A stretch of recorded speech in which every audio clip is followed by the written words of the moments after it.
Assalamualaikum warahmatullahi wabarakatuh. Salam sejahtera untuk kita semua. Shalom Om Swastiastu, Namo Buddhaya, salam kebajikan. Sahabat Bawaslu dimanapun berada, gimana kabarnya hari ini? Semoga kita semua tetap dalam keadaan sehat dan berbahagia.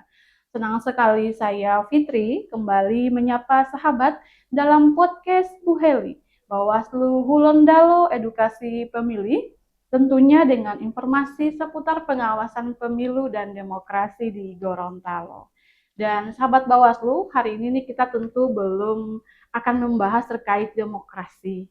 Akan tetapi kita akan membahas hal yang tidak kalah penting juga di Bawaslu, yakni pengelolaan BMN di lingkungan Bawaslu Provinsi Gorontalo. Dan untuk membahas hal ini, saya sudah bersama dengan narasumber yang tentu sudah berkecimpung dalam pengelolaan BMN di lingkungan Bawaslu Provinsi Gorontalo. Halo Mas Doni. Halo Mbak Fitri. Gimana Mas kabarnya hari ini? Alhamdulillah baik-baik. Puasa? Alhamdulillah. Alhamdulillah. Oke Mas, boleh nih perkenalkan kepada sahabat Bawaslu dimanapun berada, siapa namanya, jabatannya apa? Silahkan. Oke Mbak Fitri, terima kasih. Halo sahabat Bawaslu, perkenalkan nama saya Doni Hanggoro Mukti. Saya di Bawaslu Provinsi Gorontalo sebagai jabatan fungsional penata laksana barang mahir. Luar biasa. Nah, Mas Doni, kita kan ini merupakan salah satu lembaga Bawaslu. Nah, tentu kita memiliki sarana dan juga fasilitas yang merupakan aset negara. Nah, dan terkait ini tentu masih banyak yang mungkin pegawai-pegawai yang belum tahu apa itu BMN, gimana cara pengelolaannya, menjaganya. Nah, sebelum itu bisa dijelaskan kira-kira apa ini BMN?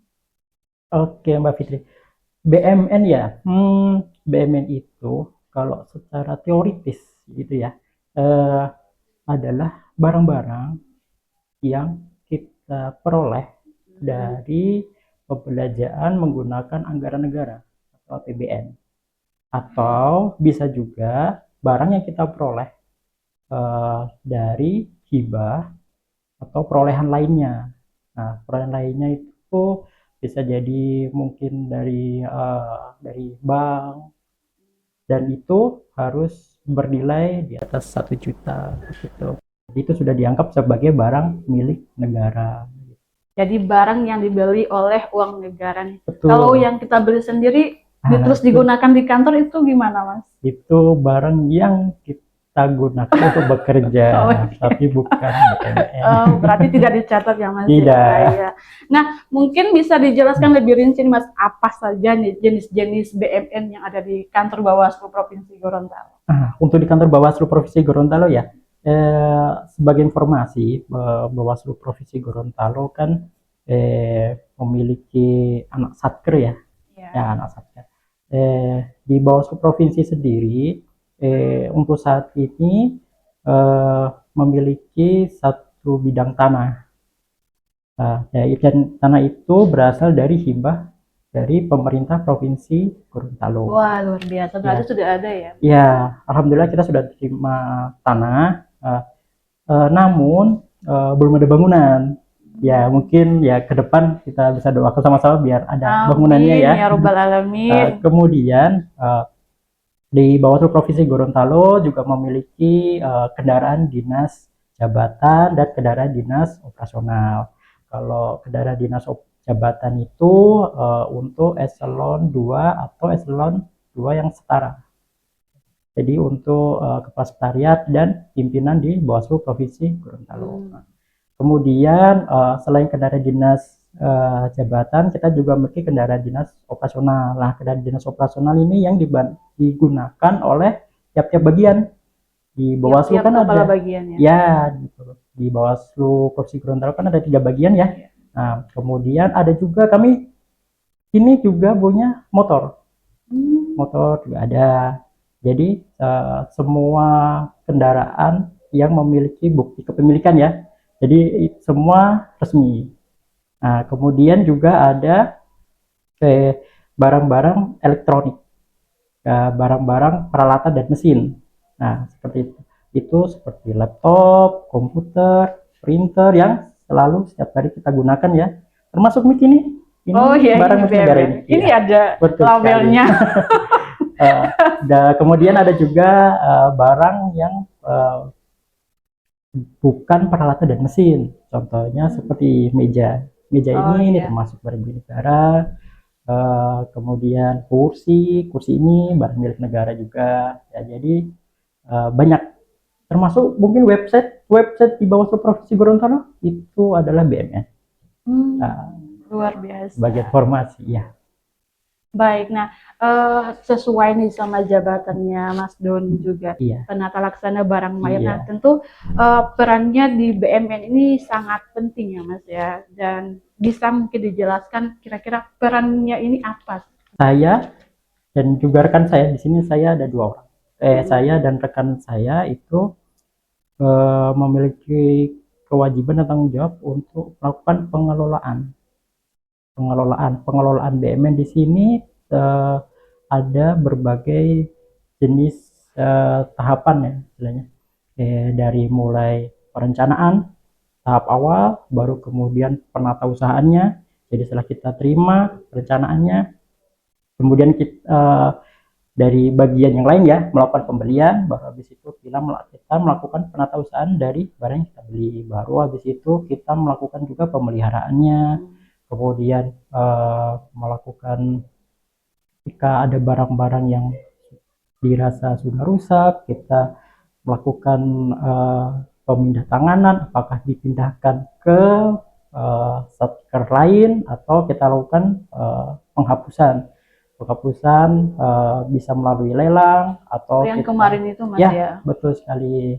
Sebagai informasi juga, Bawaslu Provinsi Gorontalo kemarin sudah berhasil melelang 4 mobil operasional yang bisa dianggap sudah tidak layak ya.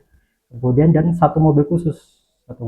Nah, mungkin tadi kan ditanya ya peran pentingnya ini apa sih sebenarnya. Nah, ya, mungkin Mbak Fitri pernah dengar atau tahu, pasti tahu lah ya, bahwa Bawaslu Provinsi Gorontalo kemarin mengalami musibah ya. Iya betul. Pimpinan kita Ya, mengalami kecelakaan. ya, Ketua Bawaslu Provinsi Gorontalo mengalami kecelakaan di Gorontalo Utara pada saat pelaksanaan PSU. Hal yang sama sekali kita tidak sangka-sangka ya. Pada saat melakukan PSU ternyata terjadi kecelakaan pada saat arah pulang. Di situ mobil mengalami kecelakaan yang sangat fatal.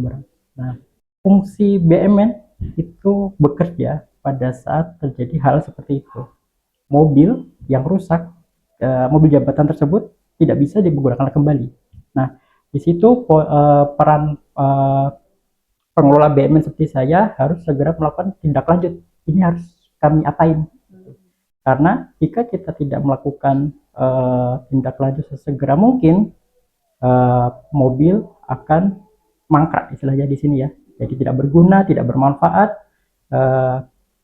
juga menambah space dari Bawaslu di sini. Kita nambahin satu tempat nih buat mobil rongsokan kan. Nah, peran pengelola BMN segera melakukan langkah-langkah untuk mobil ini bisa diapakan, apakah bisa dipelihara atau dihapuskan. Nah, kemarin setelah kita lakukan diskusi dengan Bawaslu RI, dengan pihak KPKNL, mobil ternyata dianggap sudah tidak layak untuk dipakai. Jadi kita langsung berhubungan dengan Dinas Perhubungan juga di Kota Gorontalo untuk melakukan penilaian dan dianggap memang sudah tidak layak untuk digunakan kembali. Nah, kami langsung melakukan pengusulan penghapusan.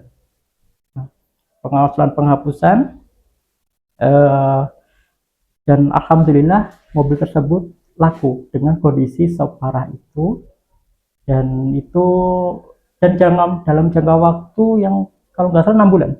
Kami lakukan 6 bulan lelang selesai, dan alhamdulillahnya gara-gara kita eksekusi secepat mungkin karena mobil sudah kosong satu, Bawaslu RI memberikan anggaran tambahan untuk penambahan mobil.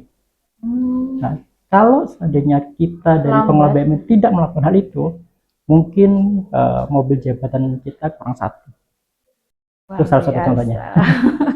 Iya baik. Nah Mas Doni terkait BMN ini juga kan sebelum ada nih barang-barang yang kita gunakan saat ini, tentu ini kan melalui proses perencanaan terlebih dahulu. Nah kira-kira ini perencanaan awalnya gimana Mas?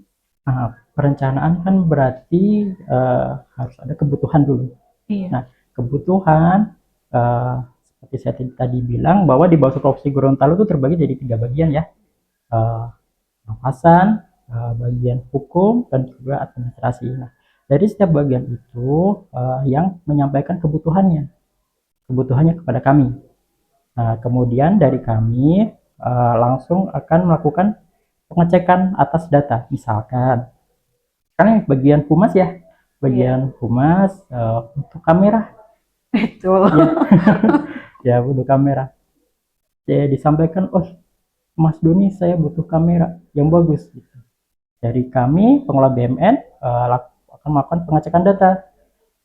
Di data ternyata masih ada banyak nih kamera bagus. Ya, jadi dan ternyata jumlah kameranya pun melebihi dari jumlah yang seharusnya, misalnya seperti itu. Nah, pada saat kami tahu data itu, kami mau gak mau harus melakukan keputusan misalnya.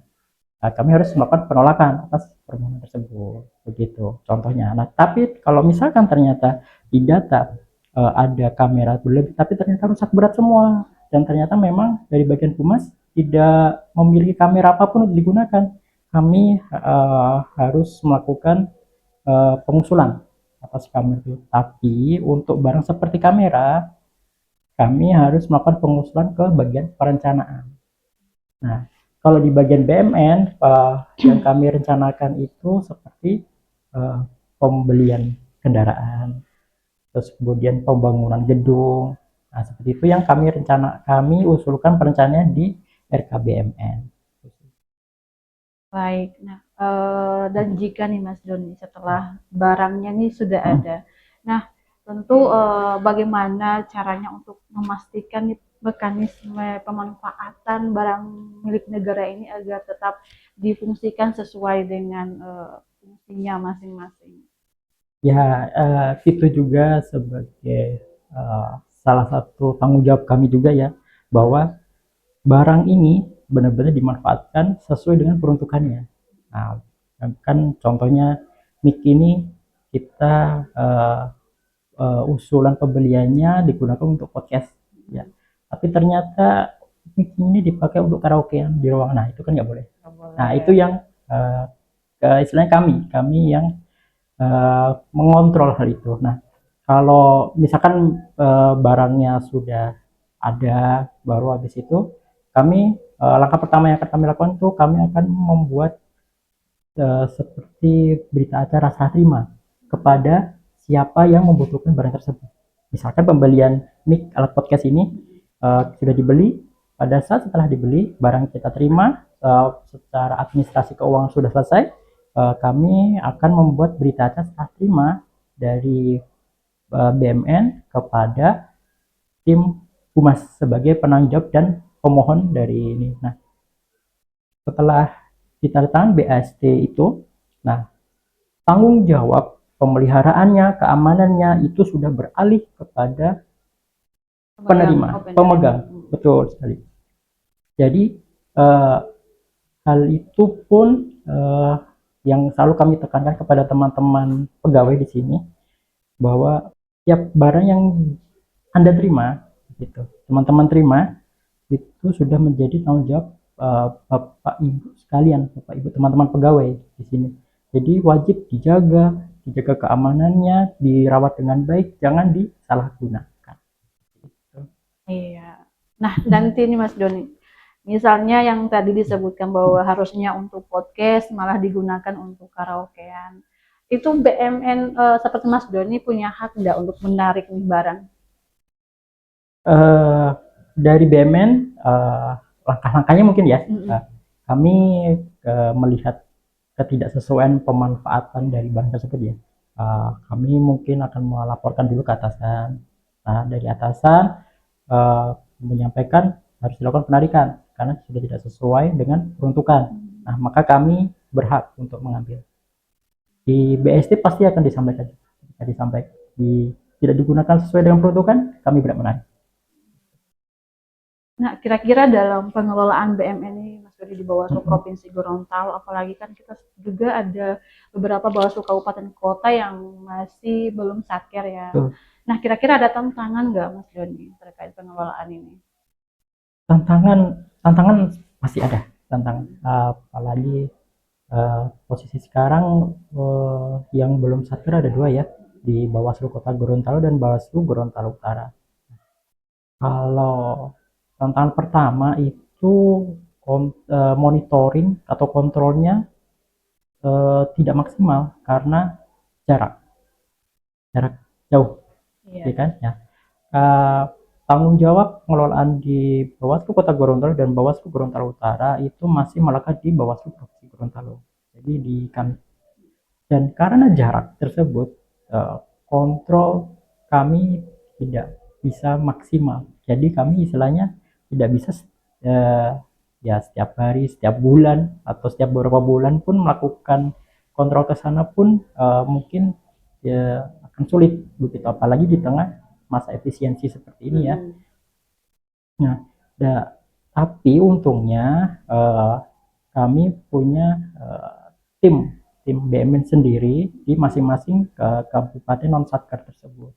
Jadi di tiap Bawaslu Kota Gorontalo ada satu orang yang ditunjuk sebagai pengelola BMN sementara gitu. Nah, kami biasanya melakukan monitoring melewat beliau. Nah, jadi setiap permintaan data atau setiap kondisi barang mungkin ya yang perlu kami cek, kami akan menghubungi yang bersangkutan. Tapi tetap diupayakan kami harus melakukan peninjauan langsung ke sana. Itu sebagai bentuk monitoring dan pengamanan dari BMN di Bawaslu non satker. Nah, kalau di kita nih, Mas Doni, gimana tantangannya? Nah, kalau di Bawaslu Provinsi Gorontalo, nah, tantangannya hampir sama ya tadi. Mungkin saya sampaikan permasalahan dulu ya mungkin ya. Yang permasalahan yang selama ini terjadi di Bawaslu Provinsi Gorontalo itu kadang kondisi barang mungkin sudah rusak, tapi tidak disampaikan ke kami begitu. Jadi disimpan nih sama yang pemegang barang itu. Nah, jadi tidak diapa-apain, tidak disampaikan, tidak dikembalikan. Nah, barang tetap akan menjadi tanggung jawab yang bersangkutan selama dia tidak kembalikan. Nah, jadi ketika memang sudah rusak, alangkah lebih bagus dikembalikan kepada kami. Jadi kami bisa langsung melakukan pendataan sekaligus melakukan perubahan status kondisi dari barang tersebut, mungkin dari baik menjadi rusak berat. Terus tantangan selanjutnya itu kami dari tim BMN sendiri kan tidak bisa melakukan kontrol 1 kali 24 jam, itu kan nggak bisa ya. Nah, kadang ada teman pegawai yang tiba-tiba langsung melakukan pemindahan barang gitu. Jadi misalkan karena mungkin printernya di dia rusak, di tempat dia rusak, lalu habis itu dia langsung melakukan pengambilan printer di ruangan sebelah. Nah, itu nggak boleh. Nah, tapi seringnya terjadi hal seperti itu dan tidak disampaikan ke kami begitu. Jadi kami mulai ketika mendata printer ini di ruangan A, tiba-tiba kok di ruangan B, siapa yang pindah? Nah, itu ada itu yang jadi permasalahan. Sejalan sendiri. Iya, begitu. Tapi alhamdulillah kami perlahan-lahan melakukan sosialisasi ke teman-teman dan sudah mulai membaik ya sekarang. Jadi ketika teman-teman pengen sesuatu, misalkan ada pegawai yang pindah terus ada komputer sama PC-nya tidak terpakai, mereka lapor ke kami dulu. Dan itu kami apresiasi. Jadi kami sudah mempersiapkan PAST-nya, dokumennya, tanda tangannya. Jadi serah terima barang itu tercatat. Itu yang sebenarnya kami harapkan. Dan alhamdulillah sudah terhitung tertib ya, Mas. Alhamdulillah sudah membaik. Tidak sempurna tapi membaik. Alhamdulillah. Nah, Mas, kita kan di era digital di saat ini kan. Tentu apakah ada nih inovasi di BMN untuk bagaimana cara pengelolaan BMN ini bisa menjadi lebih efektif nih? Untuk inovasi, perkembangan zaman dari awal saya mengelola BMN sampai sekarang itu sudah berubah drastis. Sekarang pengelolaan BMN itu sudah menggunakan sistem aplikasi tapi berbasis web. Yang pertama itu ada Sakti, yang sering digunakan teman-teman di keuangan dan di BMN untuk mengelola BMN, tapi dalam hal mungkin lebih ke angka ya. Nah, ada aplikasi kedua yaitu Siman. Nah, Siman itu yang mendetail barang ini apa, fungsinya apa, siapa yang pegang di situ, kemudian apa namanya, ada fotonya di situ di aplikasi Siman itu. Jadi sudah terkoordinir. Nah, namun tetap mau ada aplikasi seperti apapun tetap tidak tidak mengcover seluruh kebutuhan dari pengelola BMN ya. Nah, jadi dari kami membuat sesuatu lah istilahnya ya, yaitu seperti aplikasi tapi dari Excel. Jadi Excel. Nah, itu yang memudahkan kami eh, dalam mengelola BMN. Jadi seperti melakukan pembuatan BAST, kami sudah tidak melakukan ketik-ketik sebanyak berhalaman-halaman seperti itu, tidak perlu. Jadi kami tinggal mencari siapa nama pemegang sebelumnya, baru habis itu barang apa yang mau dipindah, kami tinggal klik-klik, mungkin klik 2 kali 3 kali, habis itu langsung muncul BSD terbarunya ke pemegang yang baru. Tuh, Jadi lebih simpel ya Mas lebih ya. simpel alhamdulillahnya. Tapi masih aplikasi ya sederhana aja sih. Tapi sudah sangat membantu Sudah tentunya. sangat membantu. Baik, nah terakhir nih Mas, Ya, kira-kira ada harapan dan juga pesan apa yang ingin disampaikan kepada teman-teman kita nih pegawai agar bagaimana tetap menjaga dan juga merawat BMN yang sedang digunakan Mas? ya, eh, harapannya seperti kita tahu bersama bahwa barang milik negara ini itu dibeli menggunakan APBN, dan APBN sendiri itu berasal dari uang rakyat. Iya, Jadi betul. eh, yang kita gunakan saat ini adalah fasilitas dari rakyat. Nah, jadi tanggung jawab kita tuh kepada masyarakat luas.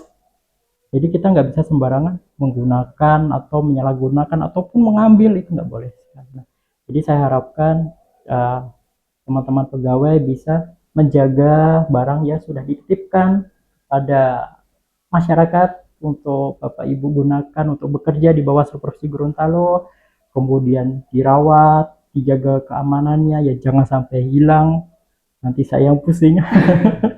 Ya, ya, dan ketika terjadi hal-hal atau sesuatu yang tidak diinginkan, segera dilaporkan ke kami tim pengelola BMN agar kami bisa langsung segera melakukan tindak lanjut. Itu yang kami harapkan. Baik, baik. Terima kasih Mas Doni atas informasi dan juga ilmunya nih yang sudah di-share kepada kami dan juga Sama-sama Mbak Fitri. sahabat Bawaslu dimanapun berada. Nah, sahabat Bawaslu, semoga informasi yang disampaikan ini bisa memberikan pemahaman kepada seluruh jajaran pegawai dan juga untuk masyarakat di luar sana tentang pentingnya merawat dan juga menjaga BMN yang ada di lingkungan kerja kita. Dan sahabat Bawaslu, jangan lupa follow terus akun resmi Bawaslu Provinsi Gorontalo di media sosial dan dengarkan terus episode podcast lainnya untuk informasi seputar pengawasan pemilu dan demokrasi di Gorontalo. Saya Fitri, mohon undur diri, terima kasih dan mohon maaf atas kekurangan. Wassalamualaikum warahmatullahi wabarakatuh.